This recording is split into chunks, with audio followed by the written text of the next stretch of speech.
When you think of Army and its college football program, the first thing to come to mind to any college football fan is the option, and more specifically, the triple option.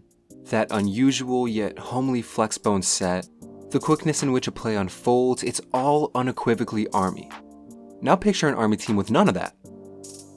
Most people can't, and I don't blame you if you can, but there was a time, believe it or not, when Army didn't run the option, and they wanted to pass the ball. You what? This is the story of that football team, that 2003 Army Black Knights football team that passed the ball more than they ran it, a deed for which they gravely paid for. My name is Kevin Redfield from the Dropout Sports, and before we get right into it, I just gotta ask y'all to like this video and sub to the channel. Alright, now let's get into it. The story starts out in 1997 when Army announced that it would be joining Conference USA. Army had been known as a proud independent team with their own run-heavy tradition.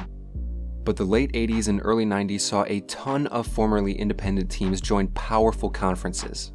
And in 1995, Conference USA formed and kept that tradition going. Teams were scared and worried about being left in the dust, and after a disappointing 1997 season, Army decided to follow the pack. The reason why? Money. And I mean some other stuff, but like mostly you get it. There were other reasons, like playing close to other military installations, but more poignantly on the move, head coach Bob Sutton said this at the time.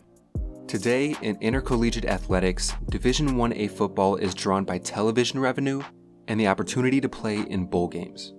Now, all of that is in the hands of the conferences. You can see a lot of parallels in that quote to what's happening today with modern conference realignment.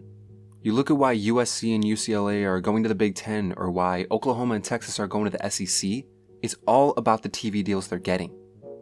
Yes, the competition is also a big part of it, but with the way NIL is progressing, I think programs are trying to get ahead of that money curve as quick as they can. But hey, I'm getting sidetracked. Let's get back to the story.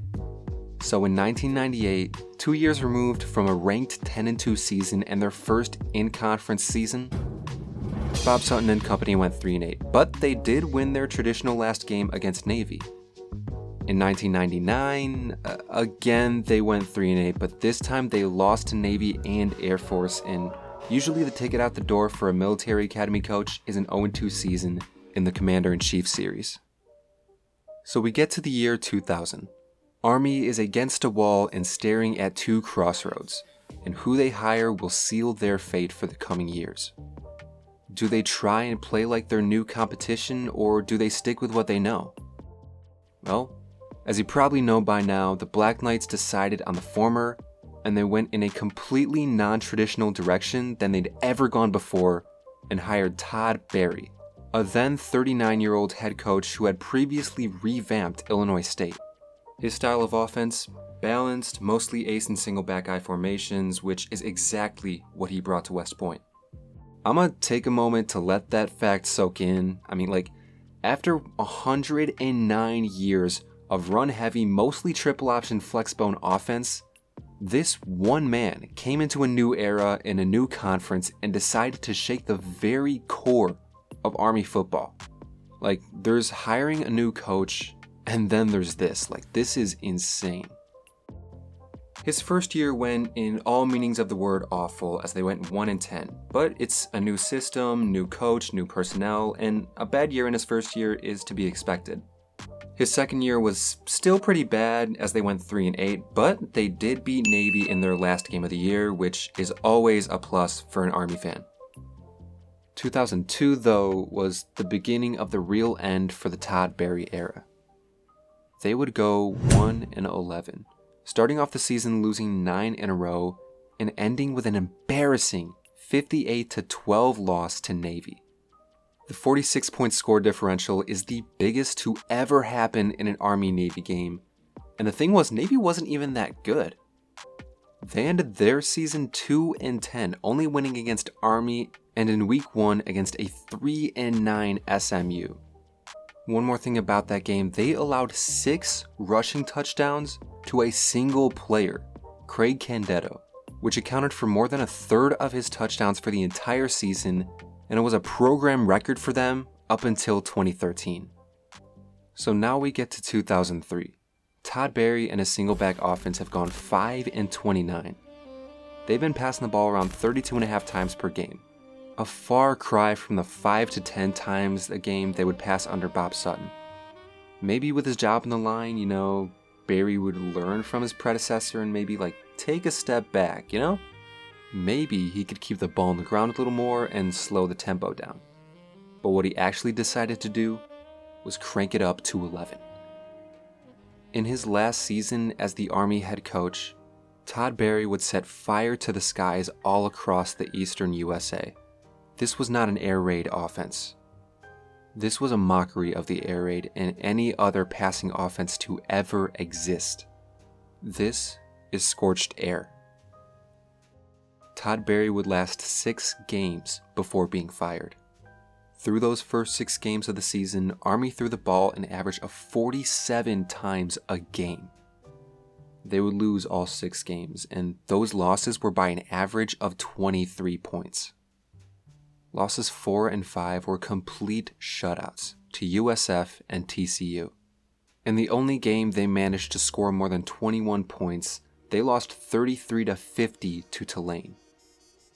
In that game, they ran the ball almost as much as they threw it, but they committed 8 turnovers.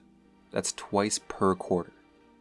In his last game against Louisville, Berry seemingly decided to go out in a blaze of something other than glory, as during a 1-score game in the second quarter, he pulled starting quarterback Zach Dahman and decided to put in backup Matt Silva.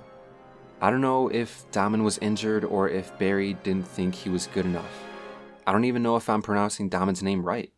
The only video I could find on this game is a Louisville recap of it. But Silva ended up throwing 3 interceptions and not scoring another touchdown. 2 days later, on October 13th, Todd Berry was dismissed. In multiple articles I found on the firing, one quote from Lieutenant General William Lennox Jr., the Superintendent of Army, was constant. "The corps of cadets and the fans of Army football deserve a competitive program that is representative of this great institution." We can only assume that this quote is in response to not just the past 3 seasons, but those last 6 games where Scorched Air offense was on full display and Army football was put to shame. After that painful Louisville game, D-line coach John Munford took over as interim head coach and things got better, but not by much. The next 2 games were lost by less than 7 points, but there wasn't much Munford could do beyond that. In their 10th game, they lost 3-31 against Air Force. And in their 13th and final game of the season against Navy, they lost 6-34. And that's it. That's the season. 0-13, the first and only 13-loss season in FBS history, a feat that may never be reached again. It's as if the football gods were punishing the whole Army program by adding a 13th game just for them to lose. During that very 2003 season, Army hired Bobby Ross to replace Berry, and by 2005, they left Conference USA, with a total record in their time there at 13-67 and never winning over 2 games in a season in conference. By 2008, the option came back to West Point, and by 2010, they had their first winning season. The problem was, Army is and has always been 2 things: an independent program and a run option team. When someone tries to take those 2 things away, the universe will bite back. I'm sure Todd Berry is a good person and has redeeming qualities, but it took a long time and a lot of reversal to bounce back from what he did at West Point. But hey, now we know for sure, because of the 2003 Army Black Knights, that the flexbone and independency belong at Army. Thank y'all for watching. Just a bunch of dropouts.